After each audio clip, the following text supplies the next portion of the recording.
Hola amigos, buenos días. En este vídeo vengo a hablaros de un problema que seguramente a ninguno de vosotros os afecta directamente, pero que estoy convencido que todos, absolutamente todos, conocéis a alguien de vuestro círculo más o menos cercano que lo padece. Me refiero, como no, a la cinofobia. La cinofobia es el pánico o miedo exacerbado a los perros. En primer lugar, y esto es digamos un preámbulo, debemos diferenciar entre a personas que no les gustan los perros, que de esto, pues bueno, cada uno es como es, y personas que padecen cinofobia.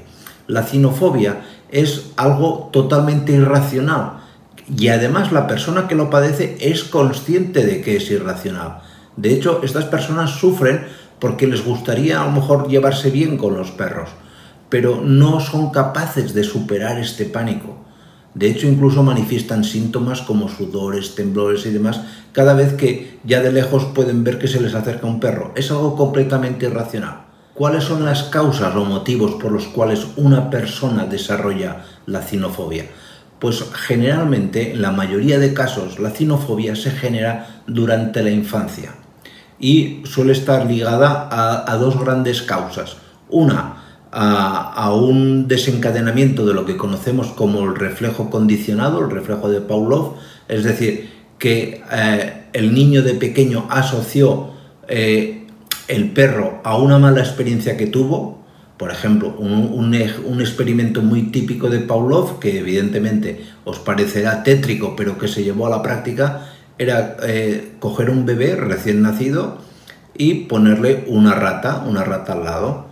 Y pues el niño con la rata, como es la primera vez que lo ha visto, pues la rata. A lo mejor nosotros tenemos algo más de inquina, ¿no? Pero el niño en principio bien. Pero de repente, sin que el niño se dé cuenta, pues alguien por detrás da un golpe de tambor o un golpe de platillo. Y el niño se pone a llorar. Y su cerebro asocia el hecho de haber visto a la rata con la mala experiencia. Y la segunda causa es el clásico padre o madre que desde pequeñito le va diciendo al niño: cuidado con el perro que te morderá y te hará daño, cuidado con el perro que te puede transmitir no sé qué y no sé cuánto, cuidado con el perro, cuidado con el perro, cuidado con el perro. Y esto va generando en el cerebro del niño una fobia. ¿Y cómo se trata la cinofobia? Pues digamos que hay dos grandes teorías o sistemas para el tratamiento. Antiguamente lo más utilizado era el psicoanálisis, es decir, llegar o analizar a la persona mediante distintos sistemas cuál era la causa que provocaba o que desencadenaba ese pánico. Eso ya os digo que eso se hacía muy en el pasado. Hoy en día se prefiere optar por el enfrentamiento directo al pánico, a la causa del miedo.